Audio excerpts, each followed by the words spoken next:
हर हर महादेव दोस्तों, आप सुन रहे थे मेरे साथ मनमर्सियाँ भाग 54।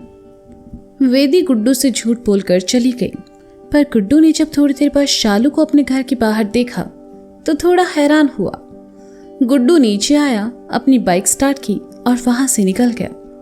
गुड्डू ने वेदी को फोन मिलाया तो उसका फोन बंद आ रहा था। गुड्डू को अब वेदी की परवाह होने लगी। गुड्डू बाइक लेकर आगे बढ़ गया। वेदी दीपक की बताई जगह पर पहुंची। दीपक उसे कैफे के बाहर ही मिल गया। उसे देखते ही वेदी उसके पास आई और कहा, कहाँ थे तुम? इतने दिन पता है कितने फोन मैसेज किए हमने, पर तुमने कोई जवाब नहीं दिया। वेदी अंदर चलो, मैं तुम्हें सब बताता हूँ। कहते हुए दीपक वेदी का हाथ पकड़कर उसके साथ कैफे में चला आया। अंदर आकर दोनों एक टेबल पर आ बैठे। वेदी का दिल जोरों से धड़क रहा था कि आखिर ऐसा क्या बताने वाला था दीपक। दीपक कुछ देर शांत रहा और फिर उसे कानपुर से जाने से लेकर अपनी शादी तक की सारी बात बता दी। वेदी ने जैसे ही सुना उसका दिल एकदम से टूट गया। उसकी आंखों से आंसू बहने लगे। वह कुछ बोल ही नहीं पाई। उसने कभी सोचा नहीं था कि दीपक उसके साथ ऐसा करेगा। सच जानकर वेदी जाने के लिए जैसे ही उठी, दीपक एकदम से उसके सामने आ गया और कहा, वेदी मैं समझ सकता हूँ इस वक्त ये सब जानकर तुम पर क्या गुजर रही होगी, लेकिन मेरा यकीन करो, मैं मजबूर था। पापा जिस कंडीशन में थे उस कंडीशन में उनकी बात मानने के अलावा मेरे पास और कोई रास्ता भी नहीं था। मैं क्या करता वेदी? तुम उन्हें सच बता सकते थे। और वंदना आंटी, वो तो हमारे बारे में सब जानती थी ना दीपक, फिर उन्होंने कुछ क्यों नहीं कहा? हम यहाँ दिन रात तुम्हारे बारे में सोचते रहे, तुम्हारा इंतजार करते रहे, और तुमने शादी कर ली। एक बार भी हमारे बारे में नहीं सोचा। हमारे साथ ऐसा क्यों किया दीपक? हमारा दिल क्यों तोड़ा? वेदी ने आंखों में आंसू भरते हुए कहा। दीपक और वेदी आपस में बात कर ही रहे थे कि तभी गोलू और पिंकी वहां आ पहुंचे। दोनों आकर एक टेबल पर बैठ गए। उस वक्त गोलू की पीठ वेदी की तरफ थी, इसलिए वह उसे देख नहीं पाया था। ये पक्का मरेगा।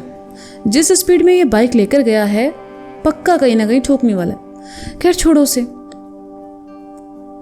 पिंकी इतनी टेंशन में थी कि फिलहाल कुछ देखना नहीं चाहती थी।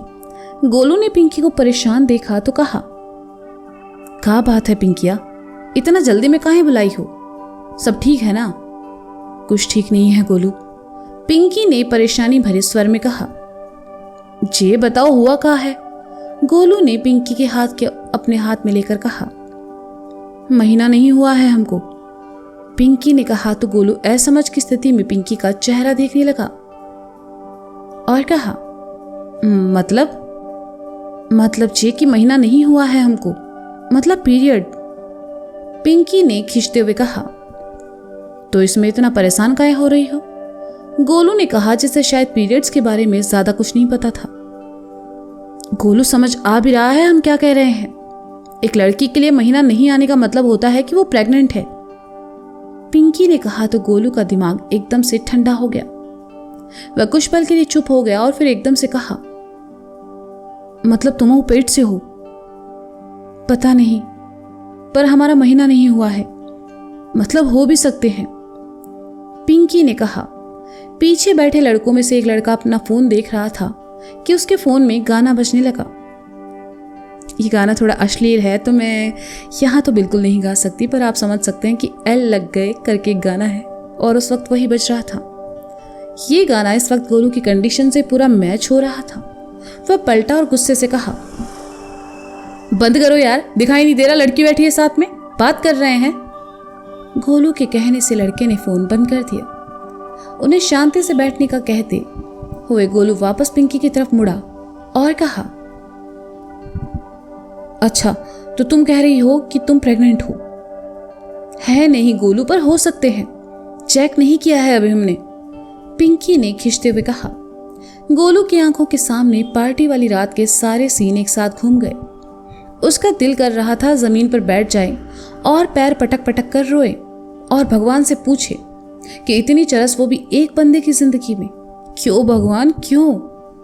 गोलू को खोया हुआ देखकर पिंकी ने कहा, गोलू मुझे तो बहुत डर लग रहा है, अगर घर में किसी को पता चल गया तो पता नहीं क्या होगा। अब तुम ही कुछ कर सकते हो। हम क्या करेंगे पिंकिया, अब तो सुताई होगी हमारी। वो भी नीम वाली संटी से। गोलू बड़बड़ाया। क्या बोल रहे हो गोलू, कुछ समझ नहीं आ रहा है। पिंकी ने कहा तो गोलू ने उसका हाथ थामा और कहा, ये सब हमारी वजह से हुआ ना, तो अब हमारी कुछ हो। कहते हुए गोलू ने जैसे ही साइड में देखा, उसकी नजर वहां खड़ी वेदी पर चली गई। वेदी को वहां किसी अनजान लड़के के साथ देखकर गोलू थोड़ा हैरान था। उसने पिंकी से कहा, हमें ना कुछ जरूरी काम है, अभी तुम घर जाओ, हम मिलते हैं तुमसे बाद में। लेकिन हमारा महीना, पिंकी ने उठते हुए कहा। तो गोलू ने उसे दूसरे दरवाजे तक छोड़ते हुए कहा, अरे तो एक दिन में कौन सा डिलीवरी हो जाएगी तुम्हारी, तुम चलो यार, हम मिलते हैं, और हाँ कल सुबह चलते हैं हॉस्पिटल। पिंकी को वहां से भेजकर गोलू वापस आया तो देखा वेदी और वो लड़का वहां नहीं है। गोलू ने इधर उधर नजर दौड़ाई तो पाया कि दोनों बाहर जा रहे हैं। गोलू ने जेब से फोन निकाला और गुड्डू को लगाया। अब आप लोगों को लगेगा कि गुड्डू के पास फोन कहां से आया। गुड्डू के घर पर लोकल फोन होगा जिससे वेदी को फोन करने के लिए वह लेकर आया था। ये वही फोन था और गोलू ने भी घर वाले फोन पर ही फोन किया जो कि आज गुड्डू के पास था। गोलू का नाम देखकर गुड्डू ने फोन उठाया और कहा, हाँ गोलू भैया, अभी कहाँ हो? गोलू ने कैफे से बाहर निकलते हुए कहा, यही चौक के पास है गोलू, बताओ क्या हुआ?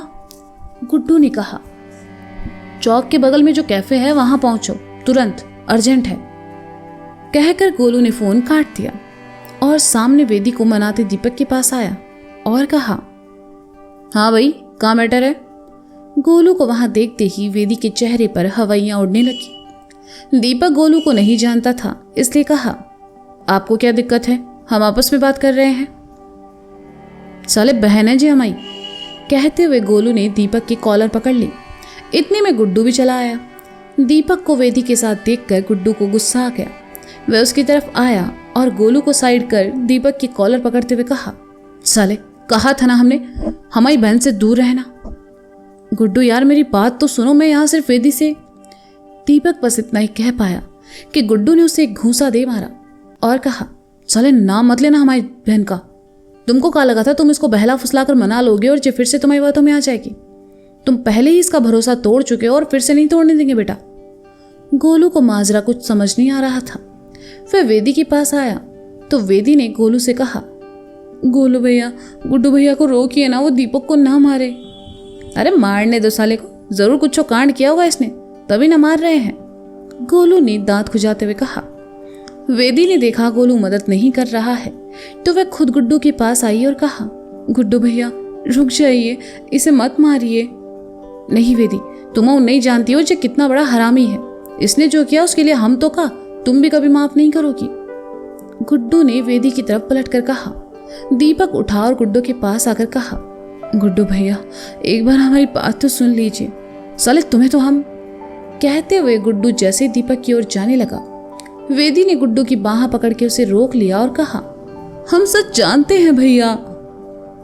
वेदी की बात सुनकर गुड्डू ने जैसे ही वेदी की तरफ देखा, उसकी आंखों में भरे आंसुओं ने गुड्डू को पिघला दिया। वेदी ने गुड्डू को सारी बातें बता दी और कहा, हम जानते हैं कि दीपक की शादी हो चुकी है और ये यहाँ सिर्फ हमसे माफी मांगने आया है।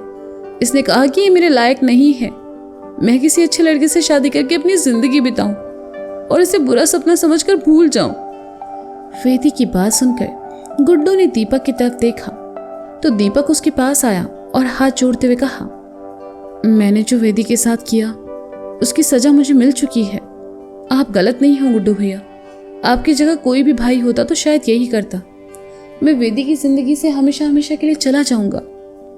बस जाने से पहले आपसे और वेदी से माफी मांगता हूं। उम्मीद है आप दोनों मुझे माफ कर देंगे। गुड्डू ने सुना तो उसे बहुत बुरा लगा। दीपक को वह अब तक गलत समझ रहा था, लेकिन दीपक ने जो किया उसमें उसकी कोई गलती नहीं थी। अक्सर लड़के अपने माँ बाप की इज्जत के लिए झुक जाते हैं और दीपक ने भी वही किया। दीपक चला गया। इतना सब होने और दीपक का सच जानने के बाद वेदी का मन भारी हो गया और वह रो पड़ी। गुड्डू ने देखा तो वेदी को अपने सीने से लगाया और उसका सर सहलाते हुए कहने लगा, हम तुम्हें ये बहुत पहले ही बताने वाले थे, लेकिन तुम्हें खुश देखकर बताने का दिल नहीं किया। दीपक तुम्हारे लायक नहीं था दीपक से भी अच्छा लड़का हम तुम्हारे लिए ढूंढेंगे। आई एम सॉरी भैया, वेदी ने कहा तो गुड्डू ने उसे कसकर गले लगा लिया और कहा, नहीं रे पगली, तू काहे सॉरी बोल रही है? हमारी बहन बहुत अच्छी है, हमें तुम पर पूरा भरोसा है। चलो घर चलते हैं।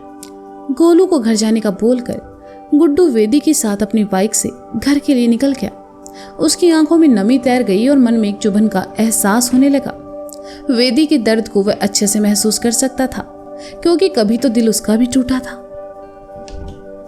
तो दोस्तों, ये था मन मर्जियां भाग 54।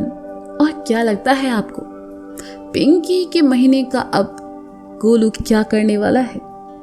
क्या वह उस बच्चे को अपनाएगा या फिर करेगा फिर से कोई नया कांड? जानने के लिए सुनते रहिए मन मर्जियां मेरे साथ। Bye bye.